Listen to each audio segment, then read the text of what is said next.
Hello, everyone. This is Lily Luna, and this is part two of my analysis of the Daniel Kelly police interview. I'm going to try, there's a part three it's split up into three parts on YouTube. I'm going to try to get the whole thing squeezed into this part, but we'll see how long it runs. If it runs like over 30 minutes or so, I might do a part three. So we'll just kind of see what happens.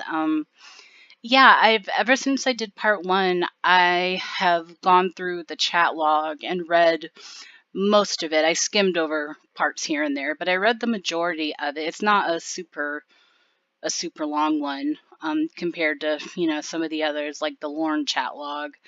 Um, and yeah, I believe I said in the first one that the chat never gets super explicit, and it never really does. It's more just he's really just good at the doing the whole grooming thing, making her feel like, feel treating her like an adult, which we know when you're a teenager, it's all you want is to be treated, like you're an adult, like you have a brain, like, and that's exactly what predators like that do is they come in and, boost their ego up and make them feel like, this guy gets me. My parents don't get it. This guy gets it. That's exactly how they draw, and I think he is kind of that flavor of predator, that's the kind of thing, because like you see, I have pulled up this the conviction page for this guy, and these bits here where they put in some bits from the chat. Generally, what they put here is like the worst parts of the chat, just to kind of illustrate, like, look, this is the kind of guy, or this is the kind of things this guy was saying. Can't talk apparently. um, but this is the kind of things that this guy was saying. Look at how bad it is. And what they put here is just he's talking about things he did when he was 13, and saying he got all the girls, blah blah blah. It's just bragging basically, and they chose that to illustrate how bad he is, because it never really gets explicit in the chat. I mean, sex does come up, and they do kind of talk around the issue a little bit, but yeah, it never gets super explicit in that area. Looks like he got 2 years in prison and then 2 years of probation. So he got one of the. I mean, 2 years in prison is nothing to sneeze at, but he didn't get a super harsh sentence. I wonder if he did the entire 2 years, because sometimes 2 years doesn't necessarily mean he might be out in a year and a half or whatever. But yeah, so it looks like that's what he got, and he got lifetime registration as a sex offender. Probably, yeah, I still would probably say that's a good thing, because this guy, you'll see it as we start going through the video, he really gives me the creeps, and I can't always put my finger on why. I mean, aside from the obviously, I can't really put my finger. He just seems like such a slime ball, just a slimy, just that kind of guy, just really smug and yeah, he does not come across as like any facet of his personality doesn't come across as being at all likable or relatable or anything like that. Um, but yeah, let's get started and we will see how it goes. Okay, where is this computer that you're using? It's in the same office. Oh, it's in an off, like you My have your home office office. Yeah. in your home, Mm-hmm. and the wife doesn't know about this. She's been out of town for a month or two. What's she do? She works for a different company that does marketing at trade shows and stuff. So your kids, are they home? No, they live out west. So you're just kind of left by yourself to your own devices. Yeah. Having any problems in the marriage? Aside from the obvious one here, no. No, I don't mean that. No, I mean, no. Any problems No. with your wife? No, none at all. Everything's okay with that. Yeah. But Yeah, that's, I think I mentioned it in part one that maybe one of his issues was obviously he and his wife travel a lot for business, probably don't see a whole lot of each other. And I wondered if maybe that was part of the problem, like maybe they don't get to spend enough time together. But no, he makes it sound like, no, they have a good relationship. They have a good sex life. He mentions, I think later, that they've both cheated before with, he says, with an adult. But who knows? Um, so yeah, I mean, it still kind of baffles me that somebody who pretty much seems to have it together, has a good marriage, is fairly successful in what he does, makes himself a living and everything, has grown kids who have, left the nest and everything. And I mean, why would somebody who has all of that to lose do something so stupid? And of course, he claims that it wouldn't have gone to being sexual, which we all know is full of it. I mean, I it just blows my mind, and I guess it really comes back to this sort of thing. It's like a compulsion. It's like you could almost compare it to somebody who has a problem with substance abuse, drugs, alcohol, whatever the case may be, where they just have this urge to do these things and they can't. And it never fails to surprise me how common this problem is, because I've done stuff like when I don't really have time to do stuff like that now, but maybe like a year ago or so, when I wasn't working as many hours as I am now, I would sometimes go into chat rooms and BS around and make up I think I used like the Kayla Princess screen name, and I made the year, or so she would be like 12 or 13. And it I mean, it's within seconds your screen is full of full of these guys wanting to talk to you. And you tell them that you're 12 or 13, and some of them will back off and be like, okay, I don't want any part of that. But you still get plenty that are all about it. And it's so common. It's so common that these guys have these urges that they at least act on in the fantasy realm, which is kind of what the internet is. And yeah, it blows me away, really, how common of a problem this is. But I'm gonna move on from that. Yeah, this just picks up right in the middle. I still am not too impressed with this interrogator. The female one doesn't really talk much after he came in, but I I don't know. I mean, like I mentioned in the last video, I'm not trained at all in or have any firsthand knowledge of, police tactics, what they do, the different procedures that they have and stuff to try to get a confession. But I'm not seeing what he's doing here to try to, like, probably the best interviewer that I've seen watching these TCAP videos, which I think is pretty much the consensus, is the guy who interviewed Dustin McFetridge in the can't think of the stay for a minute, in the Bowling Green one, the Lorne sting. He was really, really good at what he did. And, you could see what he was doing. You could see the different tactics that he employs throughout that interview.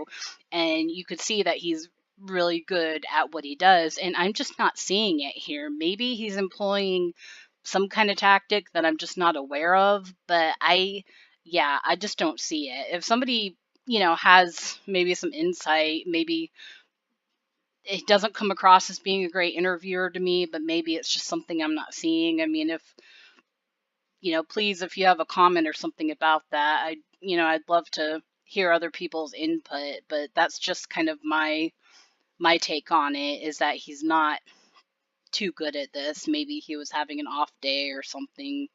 I don't know. But moving on. At some point, you go into these chat rooms. At some point, you made you made contact with what you perceive to be a 13-year-old girl. Right. And you're saying this has never happened before. You've never been in a chat room with someone with I've a child. Yeah, or but when I say child, I don't mean 6-year-old. But right. I mean a teenager. I've chatted with other teenagers, but not along these lines. No. When you chat with the other teenagers, what do you talk about? Well, whatever. It's never gone this far in this direction before with it. Yeah, I think that's I paused it in a funny spot. I I highly, highly doubt that that's true. I absolutely believe that he's chatted with other teenagers, but there's no way that he just picked this one to start to get it to the point where he's actually willing to meet her in person. And that's the thing, though. I mentioned this in part one. He says it with enough conviction that he comes across as believable. So you have to, obviously, that somebody who's in this position isn't going to be telling the God's honest truth most of the time. But it's like just listening to how he says it, it's like I almost want to believe him, but it's like that he can't be telling the truth. There's just no way, because they never stop at just one. When they have these compulsions to do this, it never stops at one. And there's no way that the only one he ever did, he happened to hit on the perverted justice decoy. I mean, there's just no way. With a minor, never. It's one thing when to me personally, I'm 49. It's a little unusual for me to chat with kids anyway on the computer, because I can't really relate to them. Right. I mean, I have grown kids too, so I can't really relate to 12-year-olds. Okay. And I would really have nothing interesting to talk to them about, other than maybe mentoring them. The only thing you could justify it with maybe you're mentoring them or you're helping them in some way. Right. But doesn't sound like you're mentoring anybody in these conversations. Sounds like you got into it and and it was maybe exciting or whatever. And to the point. See, this is part of what bothers me about the way this cop is going about this interview, is that I know it seems like he's kind of employing the tactic here of trying to relate to him, trying to, talk to him like a buddy, like saying, hey, yeah, I get it. I've been there. I understand. But it's like he's going on a little bit too long about it. He's saying too many statements that, obviously it wasn't, to be a mentor or to do this or to do that. He's making too many statements, and Daniel is just or Dan, whatever he goes by, it's just kind of giving these non-committal answers, like, yeah, sure, nodding his head, whatever. That's not, I mean, just agreeing with what he's saying, that's not a confession. I don't believe that they can use. I think the interviewer is making too many statements, and he's telling him too many things, because he's got to get him to say that he had the intention of having sex with her. That's what he needs him to say. And I don't see with this guy, because obviously this guy is going to be a hard one to get to admit that. And I don't see that this tactic is necessarily working for him. Point where you decided to make what is it, Clearwater to here, 3-4 hours? 3 hours? A little under 3, I think. 3-hour drive to meet a 13-year-old girl. Yeah. Dinner and a movie. Mm-hmm. It's almost like a date. Almost, yeah. Sounds like a date, doesn't it? Yeah. It is a date. I mean, that's what else. And what would happen at the end of the date? Especially when mom and dad aren't home.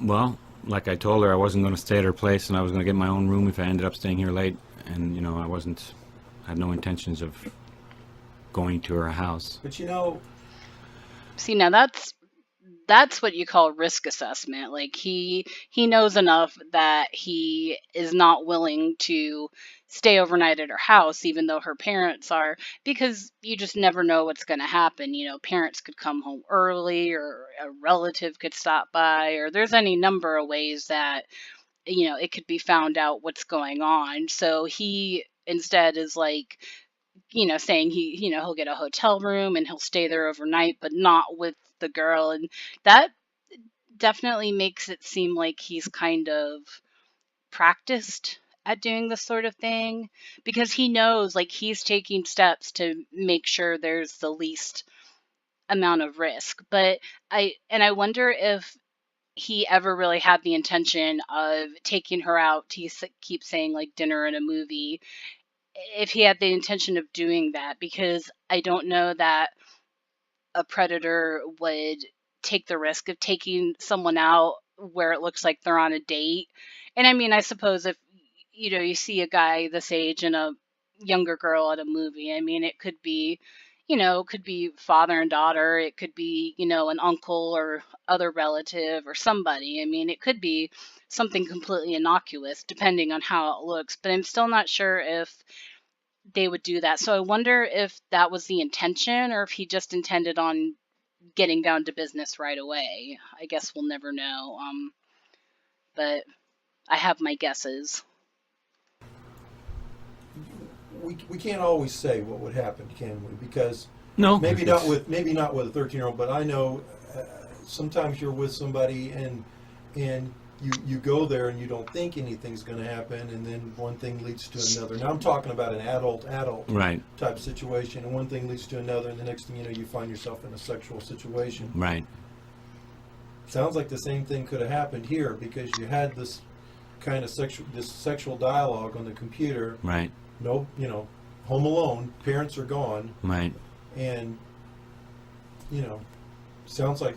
I walked into the opportunity, that's for sure. Yeah, you at least put yourself in a position to where having this happen here could have been the best thing that ever happened to you. You're probably right, sir. As opposed to you actually getting yourself in a situation that maybe you couldn't have got out of without something really bad happening. Right. What do you think? I would have to agree with you. So you think there's always that possibility that you find yourself in that kind of a bad situation. See, I think this cop is talking way too much. He is, they're always supposed to stay in control of the conversation, but he should be, the one being interrogated should be the one who does most of the talking, in my opinion, because that's where you're going to get them to say what you need them to say. And with the cop just going on and on and on about, this scenario, that scenario, I think he even says coming up in a minute, like we could go over, all these different scenarios and think of what could happen. And yeah, I don't see how that's an effective interviewing tactic, because he is not really getting anywhere with this. He's just getting nods and agreeing, and I don't think that that's enough. They need more. So moving on. And something could have happened. Well, like you said, there's no way of knowing what would have happened. Well, I appreciate your honesty. I was pretty determined not to go past a dinner or movie. But anything's possible. But like you said, anything, if she would have been a real person who, I don't know, who knows?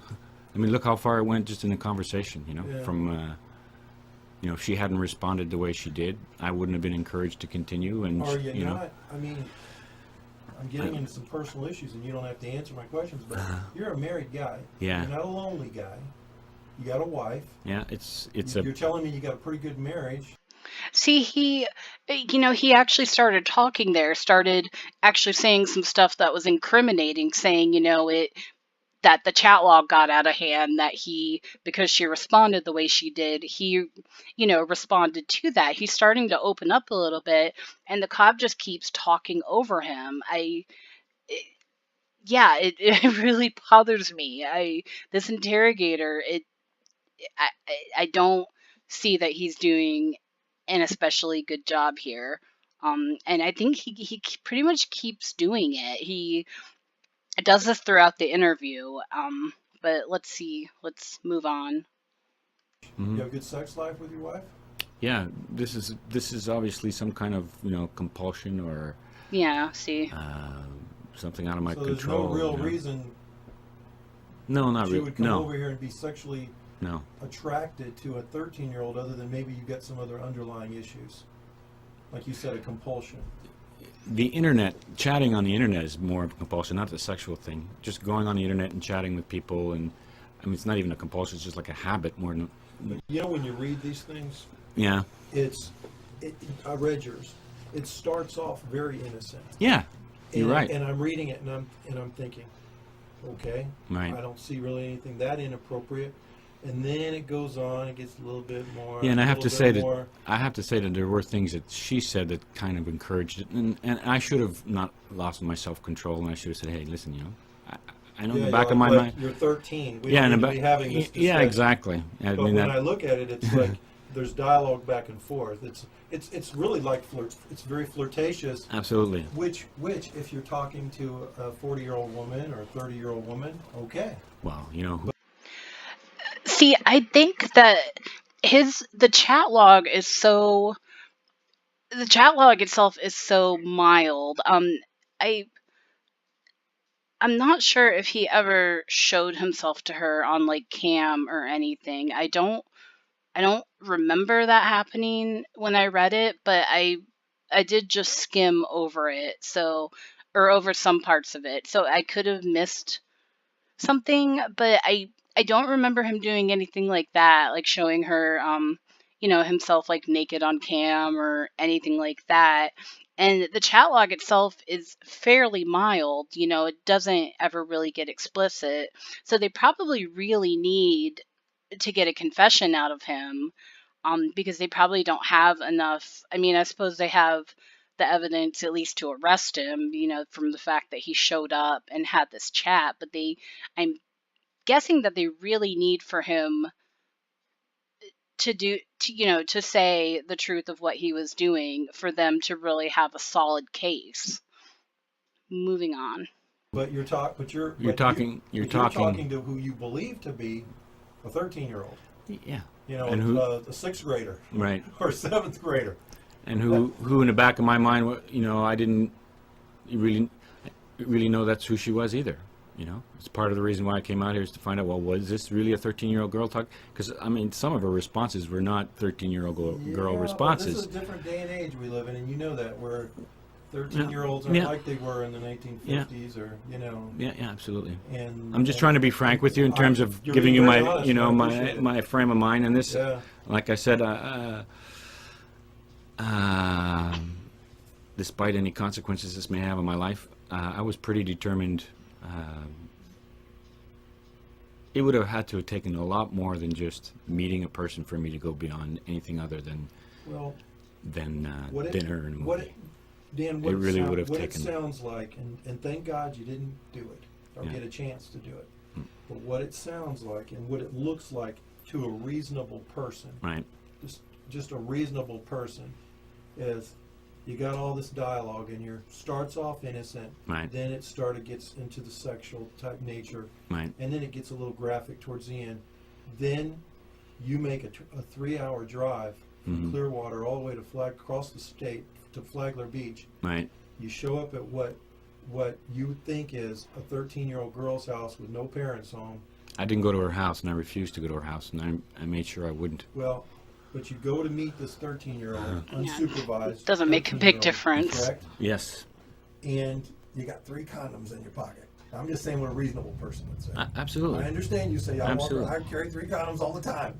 But a reasonable person would say, that doesn't look too good. You follow me? Yeah. And it does look like you. And I'll tell you. Didn't do it, but I'll tell you why those condoms are in my jacket. Because I just thought about it. Because I did meet some other woman on the internet who I did. Did you catch there how he started to say girl and then he corrected it to woman? I mean, who knows? It could have been an adult woman. I mean, he talks about he and his wife both having cheated before. So, I mean, it could very well have been an adult woman, but he definitely corrected himself there. And I mean, I know sometimes when you say girl, like you're referring to somebody who's an adult.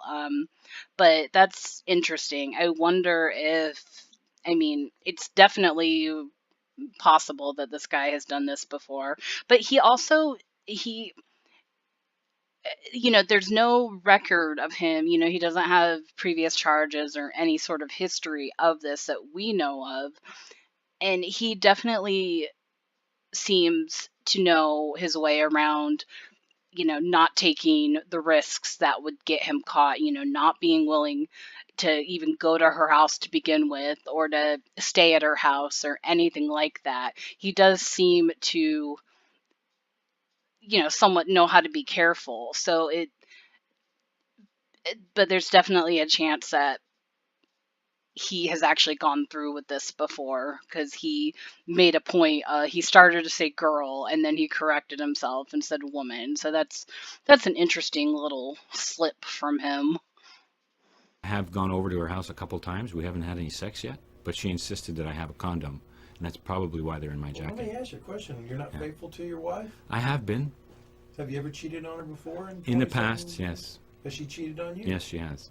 So you've both been unfaithful to each other. Yeah, and You have an open marriage, or no. We've been faithful since we've worked that out. If she found out about this, she'd be very upset. Absolutely.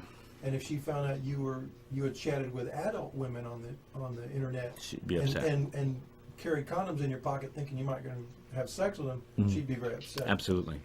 Okay. Absolutely. Well, all I can do is, it's a reasonable person.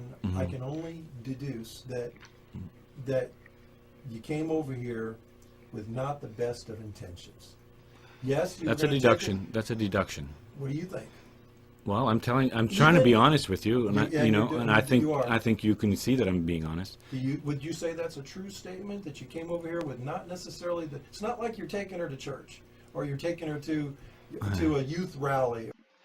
So I guess this is the way the cop is going now. Is he is just he's making these statements, and he's just trying to get him to agree with it. And he's really, Daniel is just kind of dodging the questions. He's just saying, like, oh, that's a deduction. That's something you could. He's really dodging it. And that's why I don't think that he's using good tactics, because when you make an open statement like that, yeah, I mean, somebody can agree with it, but it doesn't mean that that's proving their intentions, because at the end of the day, you have to prove something beyond a reasonable doubt in a court of law. I mean, that's how it is. So it's not enough for somebody to say, I make statement XYZ and you just nod and agree with it.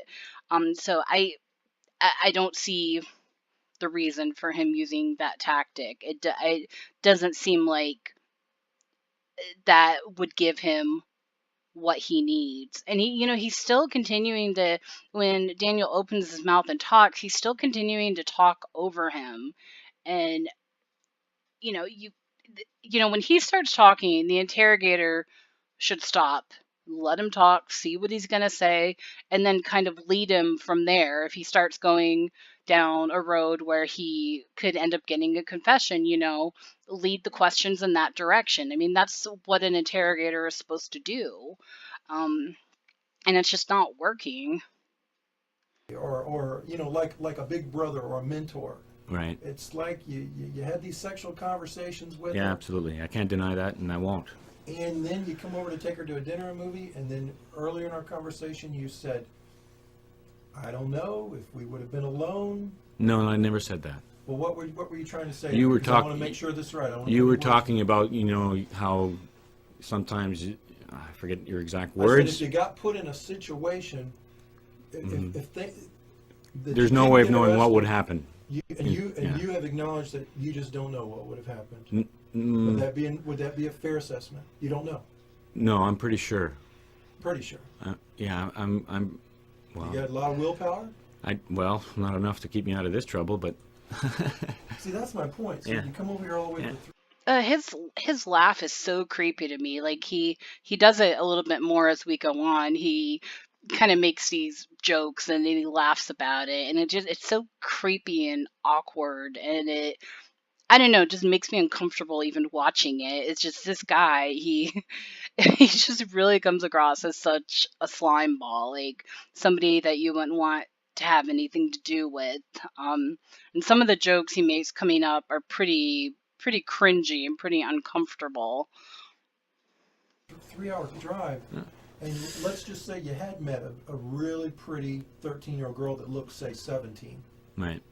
And you're having problems in your marriage. You're already kind of acknowledged that you will cheat on your wife. If given the opportunity. Let me tell you this. I mean, the other woman I was talking to, even though she's an adult woman, because of my position, I'm married, blah blah blah. We didn't have sex, and it's not that she didn't want to, and I I didn't force the issue. So if I can control myself in that adult situation, I don't see why. Where does she live? She lives in Clearwater, Largo. Okay, well, it's a big difference. She's right there in town. Well, there's distance, but that's not. You drove. Listen, you drove. I'm not trying to pass judgment on you. I drive thousands of miles a year, but sir. You drove 3 hours to see a 13-year-old girl. Okay, so the distance of the driving is not an issue here. It's the. And it'd be a 6-hour, round trip. So 3 hours to take a 16-year-old to the dinner and the movies. Yeah, and like I said earlier. Do you find anything unusual about that? Of course, I can't deny that. It's not a usual circumstance. Absolutely. Okay. Absolutely. Well, that's why you're here. Yeah. I mean, I understand that. And deserving. I do feel like you've been honest with me, and when I ask you, what do you think might have happened? Well, I'm gonna just. I've been in in with that. What do you think might have happened? What do you think you would? Let's say you took her to a dinner and a movie. Yeah. Then what? Well, I go will. Home. Oh, yeah. I told her I was going to get a room for myself if we were going to be here late. That's what I intended to do. And as a red-blooded American man, you're telling me, had she been attractive and maybe looked older than she was, nothing would have happened? Or well, I'm telling you, I was in an adult situation not that long ago, and nothing happened. Okay. For other reasons, not because of age, not because of. But can you really honestly say what would have happened or what wouldn't have happened? I think the honest response would be, I don't know.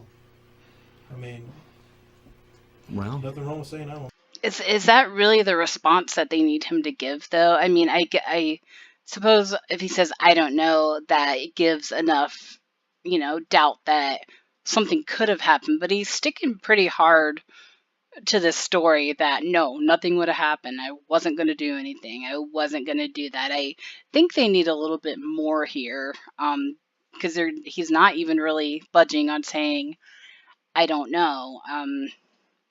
I think the cop really needs to stop talking so much and ask him some kind of more open-ended questions.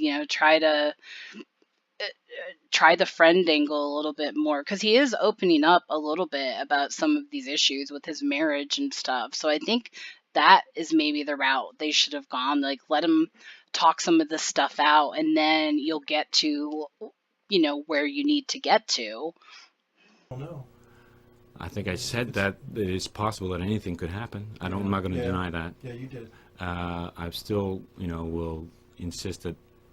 You feel like you would have had enough willpower, absolutely, not to have given in to that urge or whatever.